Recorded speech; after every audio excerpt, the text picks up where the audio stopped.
Hey guys, it's Michael Todd and welcome to The.Cult.Of.Vintage. We are in Indiana and I am here I'm with Misty! Yay! What, where are we going? There's a big spider. Oh, Noblesville. We're in Noblesville. We're on Noblesville Antiques on the Square. And, okay, that's where we're at. There's a cat doing something to that lamppost. Oh, is that where we're going? Yes. Into the Leonard Wild 1880 building. Pretty. Oh, look at the little alley. Matteo's Ristorante Italiano. What a pretty little town. Have to like speed it up a little bit. It's already what, 3? You have to close to 6. Look at that courthouse. Oh, yeah. Look at those posts. Did you look at the courthouse? Oh, it's the courthouse. Wow, look at that, guys. Love it. 18 by Leonard Wild, the merchant prince and largest builder of his home city. Huebner dry goods. Interesting. It's nice to see that they've kept it up. Okay guys, right off of the bat, I saw some childhood memories. We do have the Fisher-Price Castle here. It does look to be the complete, as well as the Sesame Street. That one was 109, which really is not that bad. Now next up, Richard did find a little Depression era bud vase here. It is priced at $15. As I said, you know, at $5 I'd snatch them up. 15 is really pushing it there. Still cute and I think quite versatile for a lot of different home decors. Moving on, we've got a booth here that's got a lot of pieces. Some glass, some okay stuff. I am seeing some blue satin. We've got some whole pottery down there and some McCoy. Just not a whole lot that I'm spotting for me. It's always those bright, colorful booths. A little Belique there. I'm not the biggest fan, if I'm to be honest. Some hand-painted Westmoreland. Moving on to the next booth. See if we can't find anything in there, like this beautiful pedestal Fenton Black Amethyst. Unfortunately, at $85, I said, no, you'll have to stay there. We do have some more blue opalescence here in Fenton. I absolutely love that little fragrance diffuser. You'd put like dried florals or potpourri, as we now know them, to let the fragrance out. Some gorgeous Fenton Pink Milk Glass, $135. You are not seeing things. Those stayed there. Now, this vendor did catch my attention with a 20% off sale, but unfortunately, the Jeanette little bud vase and the Fenton Jade, a little out of our price range. We do have, of course, the Epern there, but at $200 again, out of our reseller price range. We're going to head upstairs now. And let me tell you what, the ceilings were low. I thought I was going to knock myself out. I'm going to raise the camera up here to my eye level. That's where my eyes are. So it was a little precarious, we'll admit. There was a lot of stuff to watch out for. The first thing that I did spot was this plush Muppet show. I thought they were really cute. Obviously, it is a more contemporary piece. I didn't really mind that. I thought that the grouping and the display of it was really well done. I was checking for a date here. I didn't see one, and then I saw the price at $130, so I said, okay, little Muppets, as cute as you are, you're going to go right back there. Yeah, you are. Teeth. I keep finding teeth everywhere I go. The new item that is haunting me is teeth. Some very large pants. I have no idea why they're hanging up there. I guess he was a mercantile, so this is interesting. You're seeing Richard up ahead there, and very narrow pathway with the guardrail there. Thought I'd head on down, but nothing to be found. Alrighty guys, well, we didn't find a whole lot at our last place, and that's okay. It was still a great aesthetic and vibe. We are at the next day, and we are in Indy. We are at the corner Bazaar. We're gonna go inside, check it out. I've obviously have never been here. Misty and Mark and Richard are all still with me, of course, and let's check it out. Here we go. Party time. All furniture is 10% off. Oh, I have that. How much do they have on theirs? $195. Not bad. Let's check her out. Here we go. Okay, right off of the bat, we're getting great vibes, amazing aesthetics, super mid-century, beautiful, clear, what I'm assuming is a crystal, a Swedish, maybe perhaps a Swedish glass owl there. They are utilizing all of this space, including that Sitco sign up there. Look at the lamps that they've got lined up there. There's just a lot going on. Some beautiful mid-century glass here. Of course, you're seeing Mark and Misty Pate there. Richard's off there in the distance. It is a small space, but I will tell you what, they really maximized this space. You're seeing a whole lot of items, and everything in the store was 20% off. So let's keep that in mind. I do spot a little bluebird here. I'm going to go for it. We're going to check her out. Let's see. $18. No.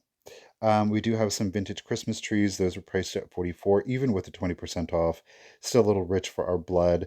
We do, of course, have some Tiffin glasses here. I love this amethyst. That's very pretty. I do have some smoke colored ones personally. I love those. We do, of course, have the yellow. The yellow most likely will fluoresce, and they did do like a mossy green, which also fluoresce. Now, those are $10 each, so we're going to have to leave those behind. Up top here, some great examples of mid-century glass. A lot of the Italian, the Empoli style glasses. We do have that beautiful ruby and green picture up top. But again, unfortunately, even with that 20% off, just not where I would need it to be. We got some Boyd's glass there, little figurines, some pretty standard kind of mid-century glass. Now, this little guy really was calling my name. He's got like a little carved plush face there. He was 15. He's down to 10 with 20% off. He was too cute not to get. So I was really excited to get this cute little fellow. He's very happy. 275. No. Okay, we got an Ellie Smith canister set here, 75. It is as is. I was tempted at the 20% off, but it being as is, I said, no, no. We've got a little Horizons um, product name. I forget the exact designer, but she would have held, I believe, uh, maybe your sewing instruments. Definitely was a pin cushion up there or a hat pin cushion up there. Really cute, but at 44, even with, again, the 20% off, just not where I would need it to be. The piece that caught my eye, I kind of regret not getting this now that I'm seeing it back on camera. We've got that gorgeous gold detailing, that beautiful cream scroll detail with a little bit of the gold. It was 22. Michael, I should have got this. I just think it's very elegant. It's elevated. Again, a very sophisticated Christmas. I think this would look beautifully in. So that is definitely a regret. Of course, there is some Pyrex here. These are priced individually, $20 for each of the Friggies. Not terrible. I've most certainly seen them worse, so we're gonna have to say no. Next up, we do have some Sigma. These are the taster lines, the Bureau. $20 for the set, not bad at 18. I just didn't know about the viability or the popularity or demand of those, so I left them. Richard is finding all of the things. He did find a black amethyst bud vase. I was able to hold it up to the natural light to determine that it wasn't a black milk glass, but it was in fact the amethyst. Again, just very thick, so it's hard to kind of see that purple color in there. I did spot this beautiful cobalt blue um, twisted bud vase. It was really unusual. The color is stunning on this, and at $10 each with that 20% off, you best believe we got those. Again, great utilization of space. I love, again, the color blocking. I think that it's very visually appealing and it is easy to shop. These look like they could be pilgrim glass.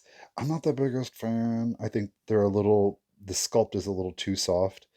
This one had a little bit more visual appeal, a bit more dynamic, especially with the pole there on the tail feather, but price wasn't where I wanted it to be, and I wasn't overly excited about it, truth be told.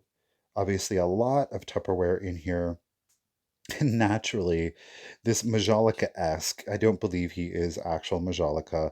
The ceramic felt a little too new, but I love the subject matter. The frog with the flower there. Look at those bugged eyes. Yeah. Just judging by the weight and the overall feel, I had Richard check it out too. I was like, "Do you think that's old?" And he said, "No, I don't think it's old." So we left that one behind, but still really cute to see. These little figurines here, oh, they're so charming. They're very Betty Boop-esque. Now, at $24 with the 20% off, I was very tempted on these. There is a whole collection of them, and they do a variety of different hair colors. I did decide to go ahead and run some comps just to make sure. Turns out, these aren't as desirable as they once were, so I had to leave them behind. Always good to do a quick little research, see if you can't, if things haven't changed. I think that's really important. I would have picked them up thinking, oh, well, these usually go for 40 to 50. Turns out they don't. Some more little bluebirds there, but I was like, no. Did spot some albums. Unfortunately, the condition was pretty rough, and there were no pictures, no die cuts, nothing was in them. So I said a no. This cute little mold here, the gnome. How cute is that? But he's $88. I said, no, you won't stay back there, sir. I love the mixing of the different metals. I know some people aren't necessarily a fan. I do like it. I think it kind of breaks it up a little bit, though. Again, I do like the monochromatic look, so I don't hate either. I do love mixing them up, though. See, I just think it's very striking, right? I think things stand out a little bit easier. This stag bookend, I don't know why I didn't get this, fool. Very Art Nouveau in style. I don't believe it's an antique, but it gives you that beautiful antique. And that was 20%. Michael, don't set it down. Oh, well, I did. I set it back down. Cute little coin bank here with a little griffin detail on the front. I was very interested in this Kenton brand. I did look it up, even with the 20% off. Um, it was right at retail, so just not a lot of room on that one, but still visually, I thought it was quite striking. Got a little, uh, turns out it was like a yearbook. Those typically don't do too well, though I will say that cover was very dynamic, so said to let that one go. Richard, of course, found some clowns. Why not? They are kind of cute, though a little disturbing. I thought these were tobacco pipe tips. Yeah. I said, no, did you see that move? Thought I was going to have to buy that glass piece there that I didn't want to buy. We've got a lot of figurines here, a lot of salt and pepper shakers, some contemporary stuff here with the Disney. Nothing wrong with the Disney, even if it is contemporary, but that vintage stuff really has quite a desirable market on that. Richard did spot this guy back here with the beer belly, the pot belly here. I think we're all pretty familiar with it. He's before and after. He is, of course, missing his bride. So just a single figurine there. I decided to leave him behind. Alrighty, guys, we're going to circle back out front and check out that mid-century glass. Of course, we've got that gorgeous Ellie Smith Bittersweet at 185. The pedestal swung vase, I do like that, but even with the discount, just not where I want it to be. We do, of course, have more Ellie Smith here, the large mid-century glass swung vase. It is in a green. I did ultimately end up getting this piece, though I will say I barely made a profit on it. And I think it is because of the color. Lesson learned. Richard here spotted a beautiful piece of clear swung glass. I think this actually is part of the Ellie Smith Dominion line. I could be wrong. There were some chips on it, so we were really giving it the once over. I think for a collector at $18 who isn't going to mind the chipping on it, it would be great. And I know that it's unusual, and you've heard me say it in the past. I am okay. That's a pretty big chunk there. I'm okay with buying like a chipped pottery or ceramic, but not glass. And then we spotted that big old one there, and I was like, no, gosh darn it. But that was a great eye on that one. This little brass finial kind of guy, he's not really finial. He doesn't go on the top. He has no threading, no screw threading on him. I just thought he was really interesting. I really debated it for quite a while. Ultimately, I said, no, Michael, stop, because I would have wanted to keep it. I would have. We've got this weird clear glass vase. Ooh, it's haunting, it's spooky. RCR. I've never heard of them before. It turns out it is an Italian crystal company, $15. Decided to see if there was any value on it. There probably would have been a little bit more value, but it is the top of a little trinket dish. There was no bottom to it, so I did leave it behind. Gorgeous little lighter here. It's so dainty, and I love that Art Nouveau vibe to it. Um, it didn't feel antique. If I'm to be honest, it felt vintage, antique inspired, but just not worth the risk and the price on that one. This one was pretty. Love this old perfume bottle. I really struggled with how to figure out to get this thing off. I did eventually figure it out, but that price at $65, no can do on that, but still quite striking, beautiful on a vanity. Now, of course, something that I did spot is this. She's called Susie Sad Eyes. She's worth about $40. Now, she is going to need some new hair, bless. At $8, 20% off. Look at those eyes. I 100% got her. And then Misty actually pointed it out. There is a whole collection of Sabino opalescent glass. This is a French opalescent company. They've been around since the mid 1800s. Um, just it's exceptional. There is no opalescent glass like Sabino. They very much have a very ethereal effect to them. And when the light hits them, I'm telling you, natural light, there's just nothing like it. There's a unique texture and feel to Sabino glass also. Each piece will be signed either Sabino France or Sabino Paris. Those with the France marking were made for global distribution. Those that are marked Paris were meant to be kept domestically in France. This one is again made for international selling. It is the shell at 125. That might seem exorbitant, but with the 20% off, that really put it well below retail. So I did decide to go ahead and pick it up. I was debating the butterflies, got the little knife rest here, the turkeys. Uh, I think we got the best piece in the snail shell. Little Madonna here, though, she was really cute. This one would have been a good get, though, too. But don't you see? It almost looks misty. Like, not like Misty Thrift or Junk or Vintage Hunter, but like misty, like foggy. I love Sabino Glass. I'm just obsessed with it, the look of it. That's it, guys. We're going to wrap it up outside. Alrighty guys, well there you have today's video. That was great, the corner bazaar. We found some great things. The fact that the entire store was 20% off definitely made for some great purchases. I hope that you guys did enjoy. While a small store, they still had some amazing things and great prices, which just goes to prove you can never judge a book by its cover. And on that note, you guys, until next time, remember, keep it rusty, crusty, and dusty. Bye, guys.